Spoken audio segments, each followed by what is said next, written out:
श्री क्षेत्र नरसिंहवाडी येथे आज चैत्र पौर्णिमा निमित्त भाविकांची मोठी गर्दी झाली होती। यावेळी श्री हनुमान जन्मकाळ सोहळा मोठ्या उत्साहात पार पडला। भाविकांनी स्नानासाठी आणि श्रींचे दर्शनासाठी हजेरी लावली। नरसिंहवाडी येथील दत्त मंदिरात पहाटे 5 वाजता काकड आरती, षोडशोपचार पूजा, सकाळी सूर्योदयाला श्री हनुमान जन्मकाळ सोहळा संपन्न झाला। दत्त मंदिरात सकाळी रुद्र एकादशनी होऊन 8 ते 12 वाजेपर्यंत अभिषेक, दुपारी 12:30 श्रीचे चरणकमलावर महापूजा, दुपारी 3 वाजता पवमान पठण होऊन रात्री 8:30 नंतर धूप दीप आरती होऊन पालखी सोहळा संपन्न झाला।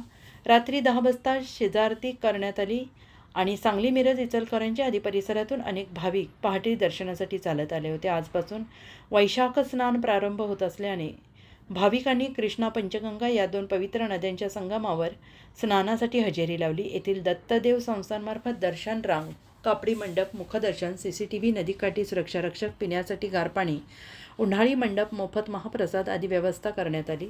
तसेच येथे श्री हनुमान जयंती उत्सव मोठ्या उत्साहात संपन्न झाला। सकाळी 5:30 वाजता येथील वेदशास्त्र संपन्न दिलीप शास्त्री उपाध्याय यांच्या पुराण होऊन सकाळी सूर्योदयावेळी हनुमान जन्मकाळ करण्यात आला। उपस्थित भाविकांनी आकर्षक फुलांनी सजवलेल्या चांदीच्या पाळण्यावर अबीर, गुलाल आणि फुले उधळली।